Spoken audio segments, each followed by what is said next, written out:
For centuries, indigenous shamans of the Amazon have sung to ayahuasca, a psychoactive plant mixture believed to heal the mind, body, and spirit of those who drink it.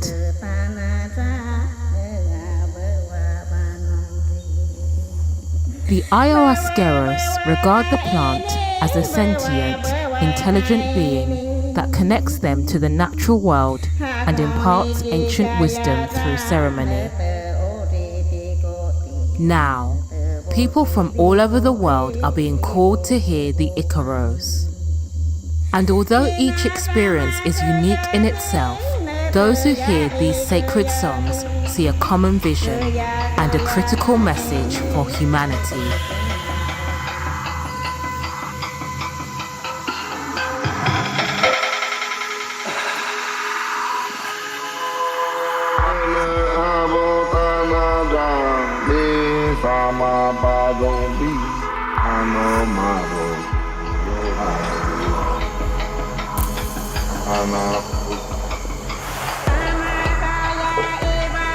Open your mind and join me on a journey. Let me take you to meet ayahuasca.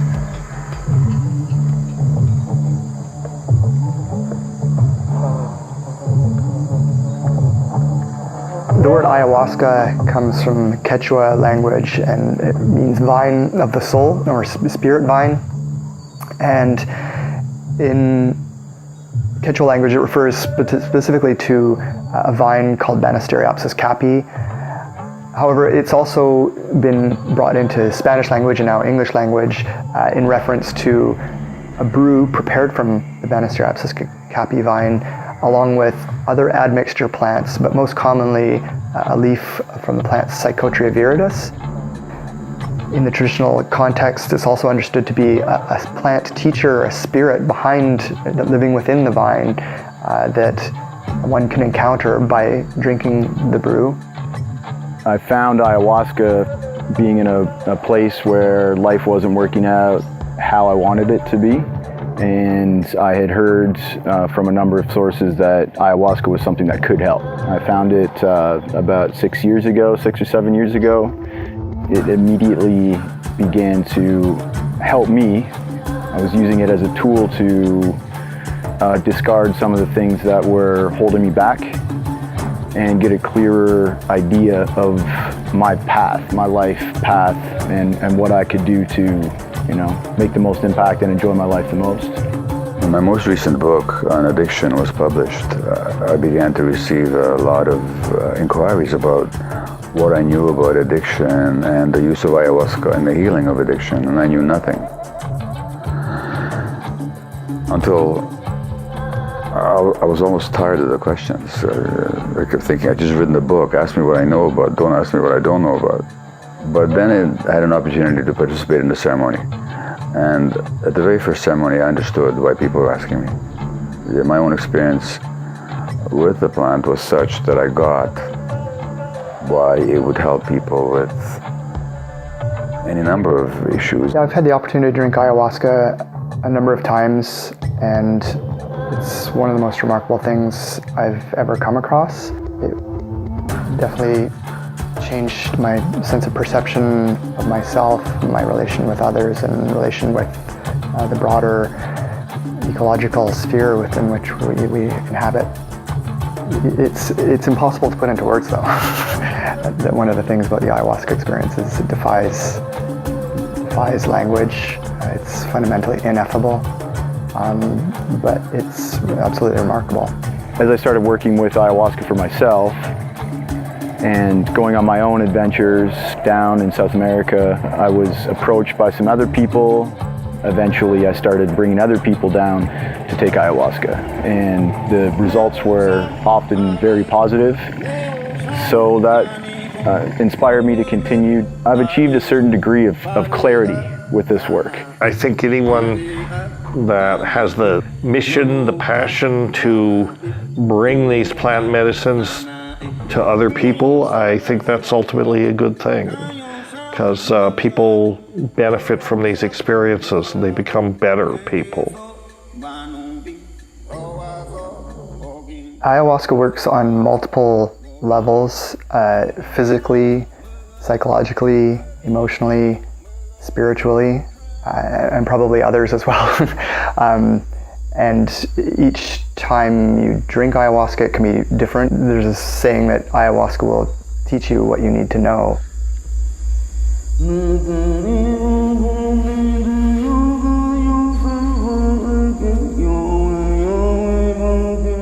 For about 8 years, I've been working with ayahuasca as a healing modality in treatment of addictions, depression, and also in the healing of various physical ailments as well. So my work covers a broad range, all of which have to do with helping people heal.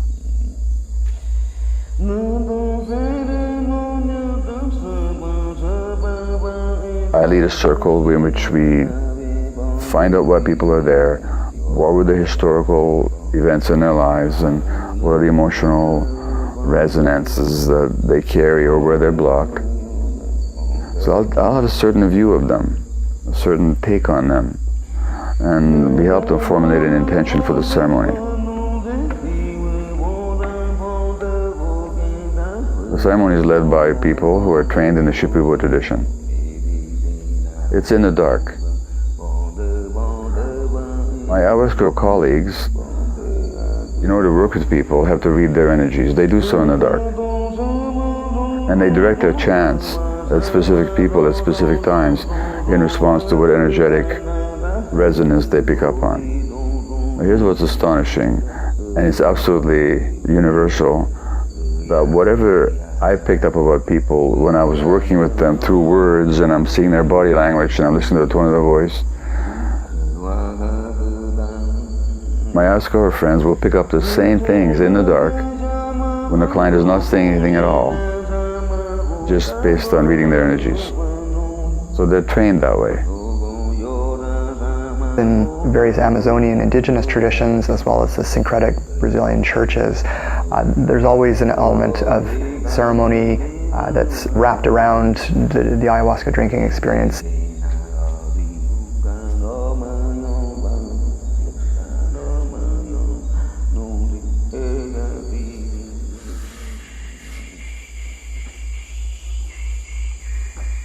People should not be using the plant without the proper setting. And that means under the guidance of people who've trained in the tradition. Indigenous cultures use it predominantly as a medicine. You know, it's a medicine. It's not for the psychedelic or the visionary state. It's Westerners who have been coming down to the Amazon searching for the visions, because that's sort of the legacy of the 60s, that people wanted to see and feel, but they really didn't believe it in their minds unless they saw something. And it's like, oh, something's tangible with that. And so for me, the ayahuasca was very purgative and very healing in some of those first sessions. But essentially, as it was healing, there's something in the neurochemical composition of harmine and harmaline, which is very heart opening, which is the active chemical constituents in the vine. Very heart opening, and I didn't really have a huge visionary experience, which was fine. And for many years, I never had a huge visionary experience. It was what I was feeling.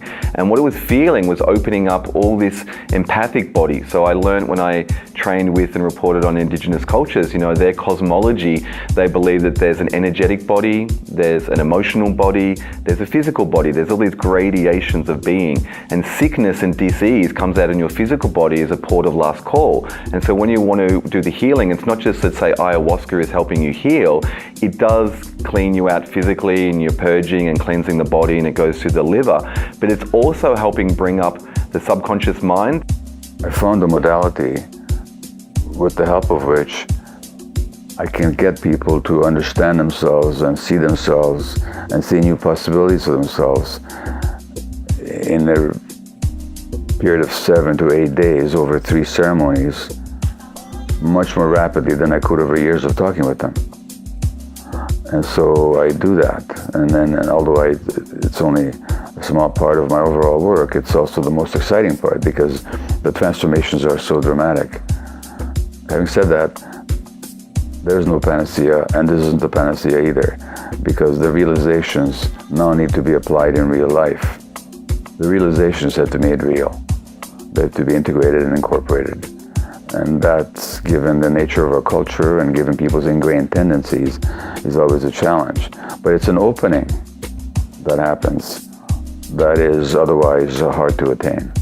Well, there's really two different streams of efficacy with these plants. There's the scientific aspect and the spiritual aspect. Scientifically, they're changing brain activity patterns and forging new connections. There's research behind this, more and more research actually in the past couple of years. It seems like every week there's a new article coming out saying that mushrooms can fight depression, that psychedelics can help forge new brain connections, and ayahuasca can grow brain cells and things like that. There are some psychological advantages to doing this. People come and can re-experience past traumas or blockages that they brought in with them, and look at those in a different light, or perhaps connect with the part of themselves that has been buried by whatever negative energies or programs have been acquired through life. I mean, everybody, all of us, we collect these things, and we all have struggles and challenges and problems. By going through the medicine experience, some of those things can be rectified. For people of relatively good mental health, and even people who are struggling with certain kinds of mental health issues, ayahuasca, like anxiety or depression or post-traumatic stress disorder or addictions, ayahuasca might be actually something really valuable for them to have an opportunity to look at the roots of some of those illnesses. Western biomedicine does a good job of masking symptoms, with our various pharmaceutical medications that can allow people to have, in some cases, a perhaps better life than they would have otherwise. But often it's at the cost of, medications taken on a daily basis for months or years sometimes, without ever resolving where those illnesses may have come from. As a Western-trained medical doctor and who was in practice for over 3 decades, I can tell you both about the miraculous achievements of Western medicine and also about its limitations. So the achievements we don't have to address, they're amazing.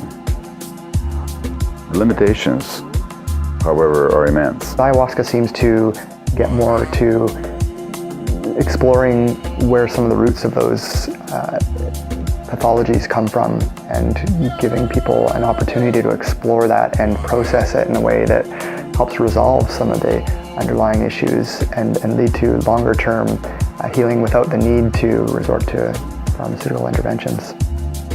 The plant, ayahuasca, is not specific to any one particular human condition. It's not like it's a treatment for addiction, it's a treatment for depression or cancer or anything else. What it is a way to get to know yourself more deeply. When it comes to chronic conditions of mind and body, Western medicine is largely helpless. We can mitigate, alleviate symptoms, but that's about all we can do. We don't know how to help people heal. The traditional medicinal practices, not just in the Amazon basin, but in North America and elsewhere, are actually better at evoking people's inner healing capacities. So they provide something that Western medicine doesn't. There's also an aspect of spirituality to the medicine, where people can connect with something bigger than themselves. I don't think you can have these experiences with ayahuasca, or also even study these systems without having a spiritual aspect to it. Because when you take ayahuasca in nature and you have this sort of mystical revelation about our relationship with nature and about nature, there's certain sort of responses that result for that. One of them is a biophilia, which is love for life. We have an inherent affection for living things. And then there's a feeling that everything is intelligent, the term is animism, actually. And indigenous people generally have an animistic outlook on life. In their worldview, everything is intelligent. Plants, animals, people, rocks, weather, they're all a expression of an inherent intelligence built into nature. So you can call that animism. And then pantheism is the other umbrella term for the feeling that yes, nature is divine. There is a divine. It's not separate from nature. It is nature. You know, God is built into nature, if you want to put it that way. God didn't, some outside entity didn't come along and create the universe. The universe is it waking up to itself. God is inherent in the structure of the cosmos. So that's a spiritual outlook. And interestingly enough, it's the indigenous outlook. And it's the psychedelic worldview as well. They put an individual in direct contact with something transcendent, something divine, if you will. This is the result of empirical observation. You know, this is not like what we believe, it's that this is what we experience. It's obvious. And it's actually closer to an accurate scientific understanding now, which has taken a long time to evolve, because for a long time science has been trying to deny spirit, but now they're being forced to acknowledge that spirit exists, particularly in where psychedelics is concerned. They have to acknowledge that there is a spiritual aspect to healing. That's what these things are. They are medicines for the spirit, for the soul.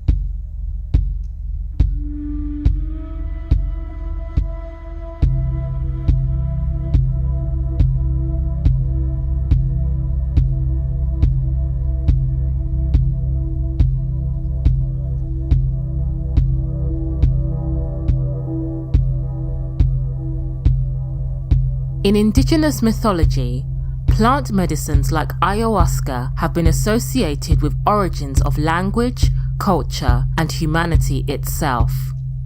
It is said that humankind is a creation of the cosmos, and the sacred spirit vine is a gift to keep us connected to the cosmic and solar creative energies of the universe. In the ayahuasca ceremony, it is believed that shamans connect to these universal energies by singing to the plants, acting as conduits that impart ancient knowledge, wisdom, and healing power accessed through the medicine. It is also believed that those who drink ayahuasca meet the plant spirit herself and learn to see the interconnected realities of nature, the universe, and all living things.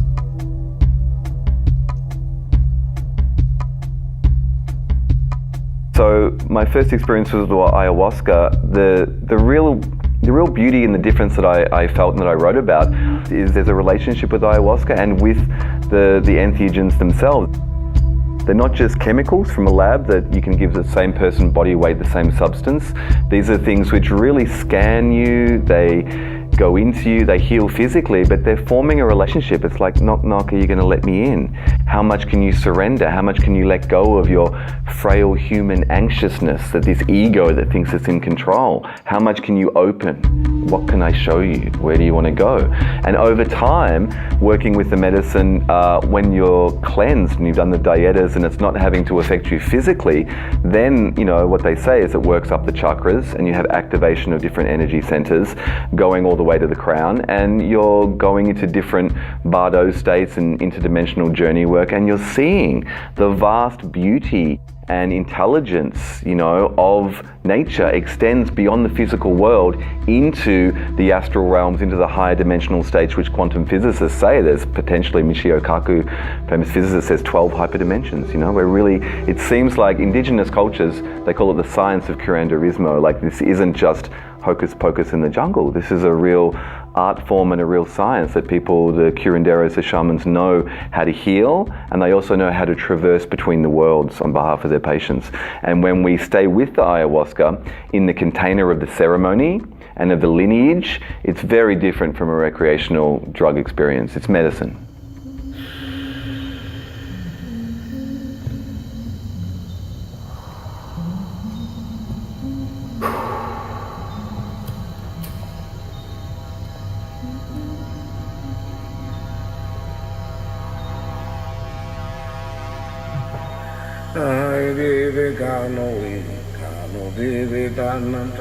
Baby, They look upon it as a living being. So when they say medicine, they mean there's a spirit in this substance because it's from the earth. And when you drink this substance, the spirit is in you, and then you have a relationship with it. It was through my academic study. I was reading books. I remember reading Terence McKenna's Food of the Gods and Wade Davis's One River around the same time, and I remember coming across ayahuasca, which I'd heard of prior to that, and the idea that it was a plant teacher. And I was a teacher myself at the time and was struck by that metaphor, or maybe it's not a metaphor, that the idea that plants could be teachers, and was sort of impelled to pursue that idea. I think they're learning tools, basically. I think the indigenous people have the concept that ayahuasca and these other sacred plants, but if you want to think of them that way, but they have the idea that they're teachers. They talk about plantus que enseñan, plants that teach. I think that's very apt. I think that's exactly what they do. There's a lot of academic momentum towards multi-species approaches, which are engaging with agencies other than human. For my own research, that kind of comes to play with my own relationship with plants and with plant beings. I'm looking at the connections between the Amazon and Northern California and how knowledge, rituals, plants are traveling in networks between the two places. And then looking at also indigenous scholars who are talking about the importance of multi-species perspectives and other ways of knowing and other ways of understanding the world. It's working with the plants to create some sort of knowledge that I wouldn't have access to otherwise.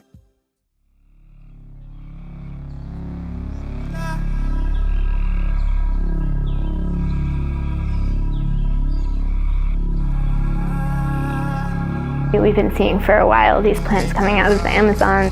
What is the role of the plant in that whole process of becoming more mobilized, becoming more globalized, and why at this time has it emerged? I've actually had ayahuasqueros tell me from Peru that they perceive that the medicine is traveling north because the north needs the help. Now, why is ayahuasca suddenly perseverating across the planet practically faster than you can grow it? Well, this is my theory is ayahuasca was fine seeing the way people treated each other as long as they killed each other. But when they started killing plants, ayahuasca said this is not correct. And the peculiarity of the teacher plants, and we know there are more than one, but ayahuasca is the one we know best, tobacco certainly is another, and so forth. But these are plants who have been given the job of dealing with us. And I bet that they didn't ask for it. You know, I have this imaginary Congress of the plants and says someone's going to have to talk to humans. Who's going to do it? I'm not going to do it. I don't want to touch it. One of the phenomena of drinking ayahuasca is often a sense of agency, that there is a sentience behind the plant. There's a presence there. There's a sense of engaging with something. Well, I think we're at a very critical sort of juncture in the evolution of consciousness and the evolution of life, and in the current state of the planet. I'm sure the plants have a lot of messages, and I think that it's a message that they've probably been trying to tell us all along, and maybe now we're more receptive to hearing certain messages, or maybe now it's more pressing.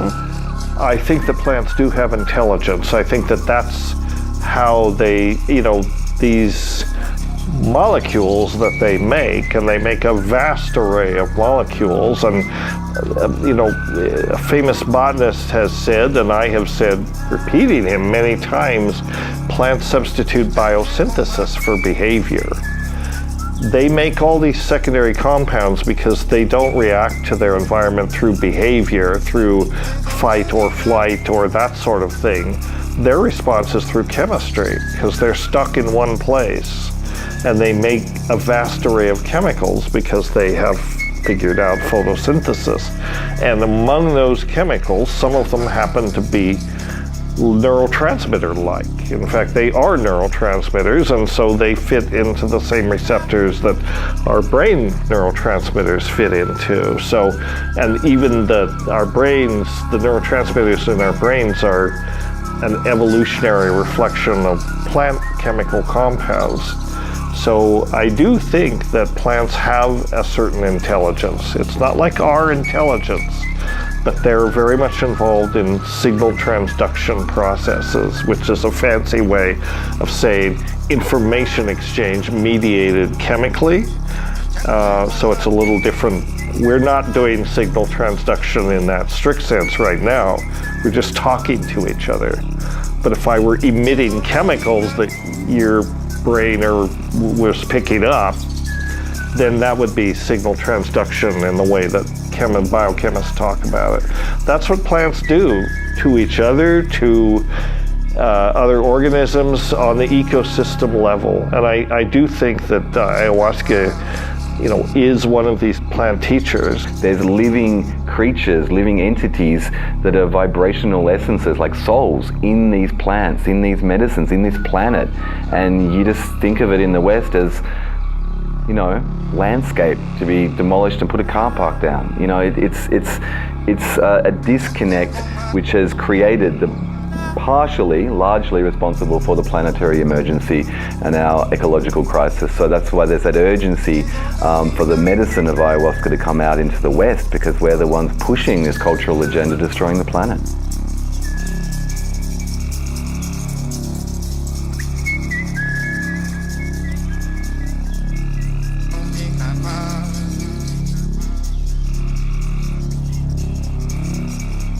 I think that ayahuasca and all the other medicine combinations that go with ayahuasca are one of so many healing plants of the Amazon and the world. Every single part of the rainforest is alive, and we have to respect every part, from the smallest ant to the biggest kapok tree and everything in between, and even what we cannot see, because all of it has value. People are disconnected from nature. The Amazon is at a crucial tipping point. It may already be at the tipping point to be able to continue functioning as an ecological system. That's the most biologically diverse place on the planet. It's also the homeland to numerous indigenous nationalities and peoples. That big green splotch on the world map that is the Amazon rainforest is the world's largest tropical rainforest. It's the world's largest carbon sink. And the majority of the green that you see in the Amazon are indigenous peoples' territories.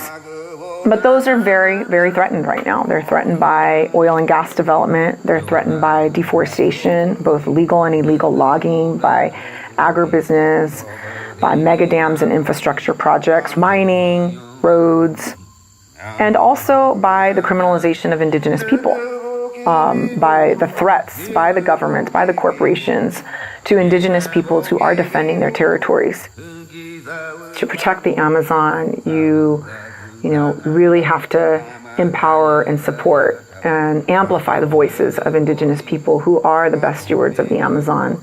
Indigenous people are 4% of the global population, but they're protecting 80% of the world's biodiversity. And we're doing this for our children, and we're doing this for our forests, but we're also doing it for our global climate.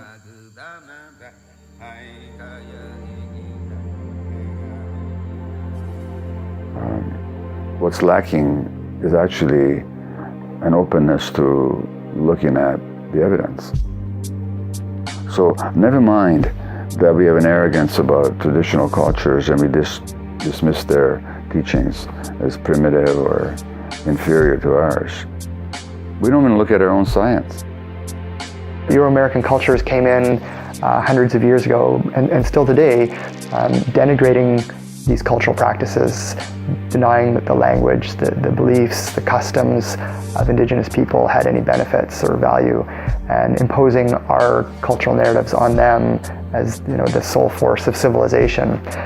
Perhaps we should flip it on its head and ask respectfully for indigenous peoples to share with us what they know and might be of real value to all of us in a way that currently, I think some people are starting to see that. And ayahuasca is not the only force that can help with these realizations, but it's certainly a very powerful one. Many people who take ayahuasca come away with this sort of renewed understanding of their relationship with nature and sort of a commitment to helping to nurture nature.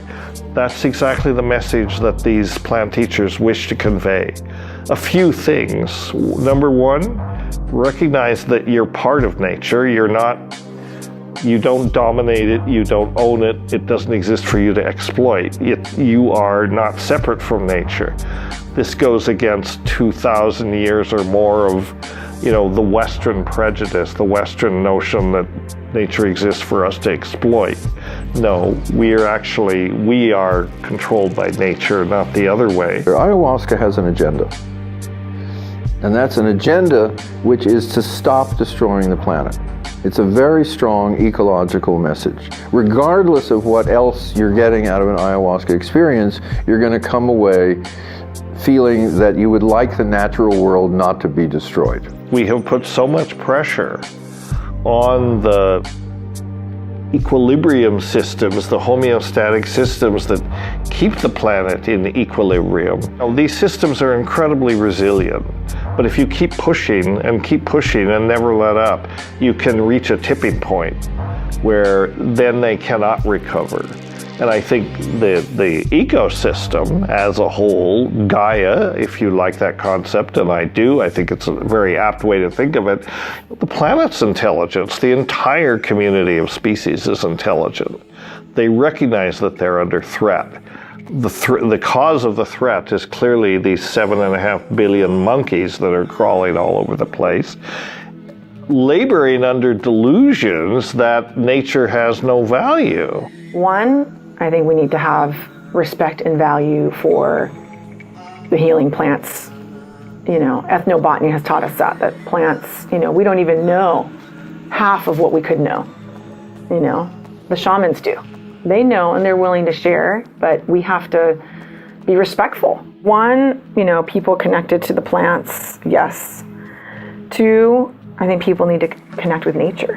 Wherever, it could be the Amazon, it could be, open spaces here in urban areas, it could be national parks, protected areas, a connection to nature.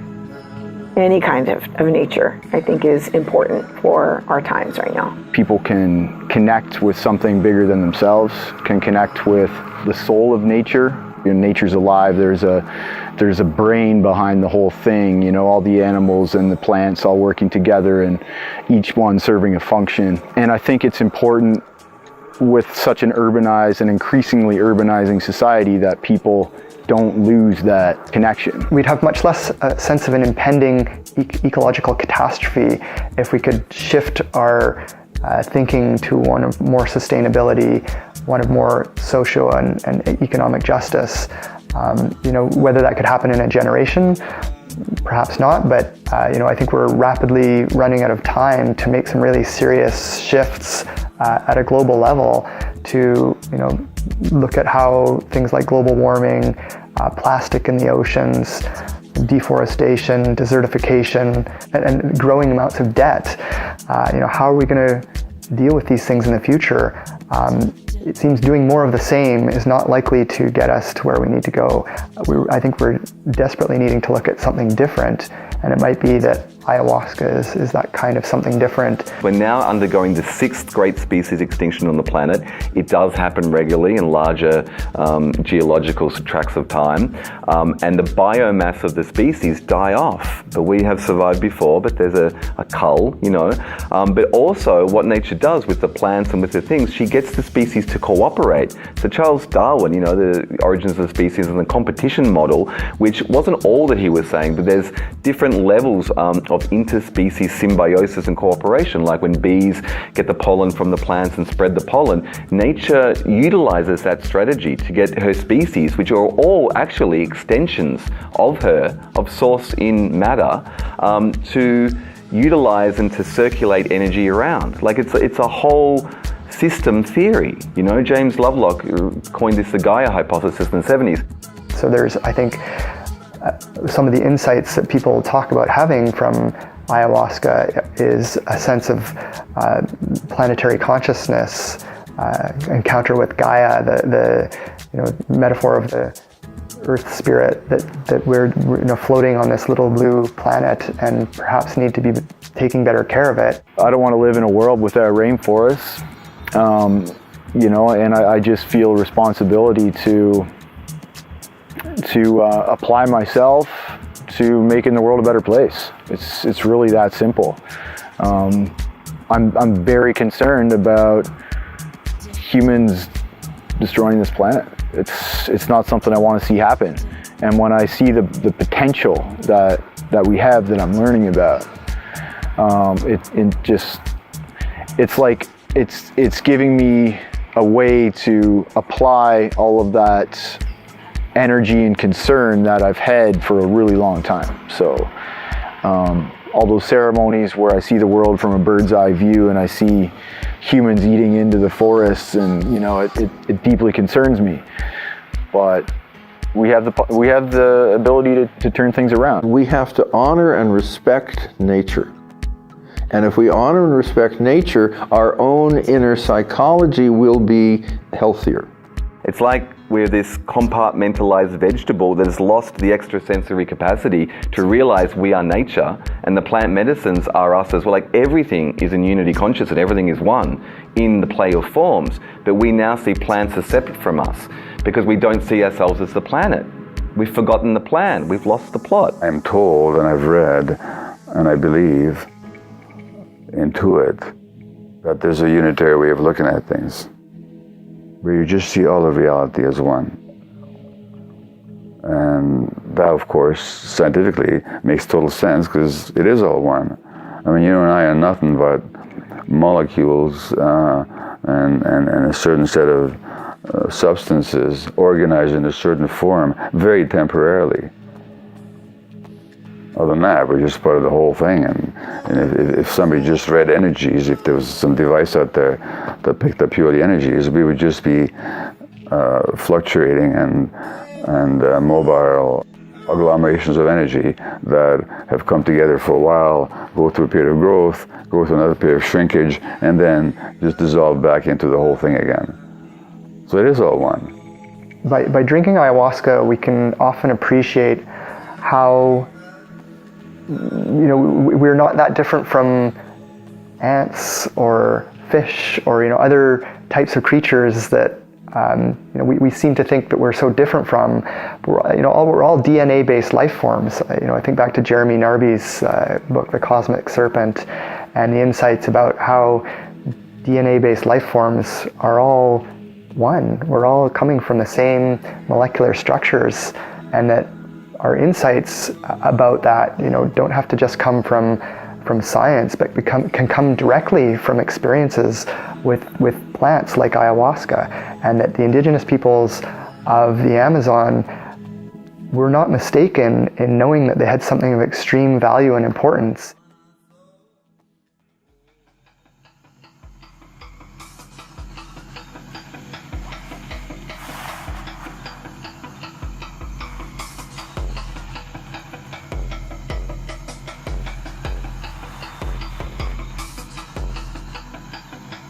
I think that ayahuasca is trying to catalyze consciousness change on a global scale as a mechanism to avert the disaster that we're facing. Before we can begin to address it, we have to wake up. The plant teachers are saying, wake up.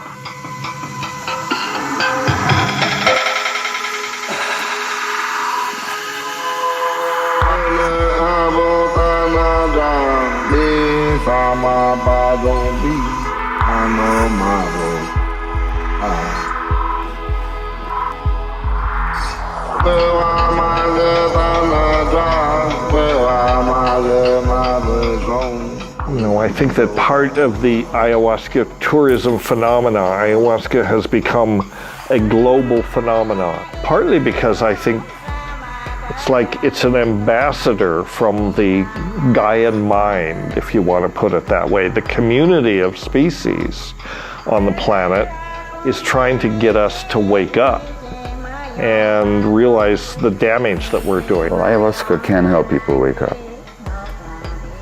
It can certainly help people wake up by opening the third eye, or simply by putting them in touch with realities that they had repressed, or putting them in touch with an aspect of themselves that they lost contact with. It can help people wake up. We don't have a lot of time left, and this is the only, I feel, the last best hope to avert these accelerating environmental disasters that are going to overtake us very soon. This is the planet that has created psilocybin mushrooms and ayahuasca and 5-MeO-DMT, and these things slot into our neural brain structure because they're meant to. We have a cannabinoid system which is so ancient, that it has a relationship with cannabis which goes back hundreds of thousands of years. We're meant to plug back into nature through these plants, and when we do, it pulls back the curtain and it opens up the vast ecology beyond the physical world, and we feel nature again. And on some level, it seems to be she may be working to transmit information across species lines through the entheogens and to connect us to the larger majesty of what she really is. There is so much about the values of Western civilization that are questionable to me, that seem to be in denial of life in a certain way. We live in a materialistic society, which means that we don't like to look at the larger picture. And the same thing is true in medicine. So there's just a resistance. And of course, if, for example, physicians or lawyers and judges or policymakers or educators understood the implications of this biopsychosocial view, a whole lot of things would have to change. How we practice medicine would have to radically change. How we educated kids would have to radically change. What kind of parenting advice we would give to young mothers and fathers would have to change. What kind of social policies we would enact and pursue would have to change. And there's tremendous conservatism and resistance to change. So whether this perspective is accepted has not to do with its merits, it has to do with the challenge that it poses to the way things are. The medicines are for when you're sick. We have been sick as a planetary culture. A lot of us still are. The medicines are there to cleanse us, to help heal us, and then to reveal that we are our own medicine. And the next step is to plug back in ourselves as a global culture.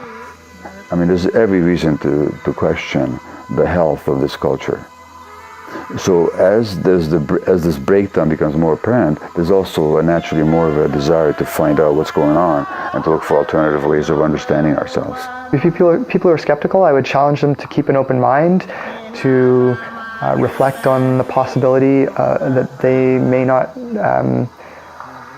be as fully informed as they might, just as, again, the church fathers hundreds of years ago weren't as fully informed about the cosmos because they refused to look through telescopes and see that there were actually empirical ways of knowing, experiences that they could have that would shift their perspective from a geocentric model of the universe to a heliocentric model of the universe, and that kind of paradigm shift is perhaps what we need today. Remember, we used to think the Earth was the center of the universe. And then we got that the sun was the center of the universe. Then we got the sun as like, a fifth-rate star in a third-rate galaxy in some little corner of space. So the universe isn't begun to show us what is going on. I would love to see less arrogance on our part as kind of northerners and westerners about how great we are and how great our science is, and more humility about understanding what we don't understand. Accepting that there's a lot of things we don't understand that our particular perspective just doesn't encompass or can account for. So I've learned a lot from my limited exposure to traditional medicinal practices. They're more than therapeutic, right? I mean, they have that, and that's important. They're also tools for understanding the mind and consciousness. You know, I think that is important, and I also think that they're tools for understanding the world. In a sense, they're scientific instruments through which you can look at the world in a way that you've never looked at before. And if you happen to be a natural philosopher or someone studying nature, it can be as important as a telescope or a microscope. It's an instrument. I think it's helpful to think of ayahuasca as a kind of cognitive tool that can literally shape our neural architecture. But it's not just the plant itself. Again, it's the cultural system in which it's embedded that allows us to benefit from the kinds of insights that indigenous people have discovered. It can help to realize, both in terms of healing and in terms of learning. And so I think our modern systems of education could very much benefit from exploring ideas around other ways of learning, other ways of knowing, that perhaps not all knowledge that is valuable is based in letters and numbers. That perhaps there's other kinds of tools that we can use that extend the limits of human perception. We have certain experiences that give us a certain point of view. And like the Buddha said, with our thoughts we create the world. It's our thoughts that create the world that we live in. But what kind of thoughts? Those thoughts are based on a certain kind of experience. This work is about cleaning yourself out, expanding consciousness, and becoming a better person. Really, all those things put together can really open a person up to a whole new way of living. I'm seeing both a tremendous crisis and a situation where things are actually getting worse. But that is also inducing or triggering tremendous curiosity and interest, and people wanting new ways of understanding their experience. Things are not working, which also means more people are waking up.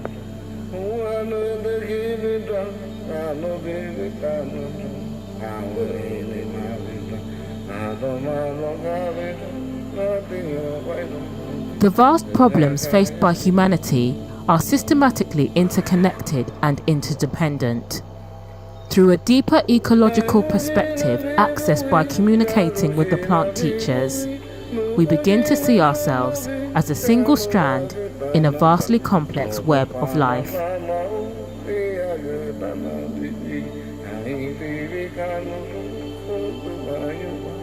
One does not need to drink ayahuasca to see this unified vision of the cosmos and understand the universal connectedness of all living things. In fact, we need look no further than the forefront of contemporary science.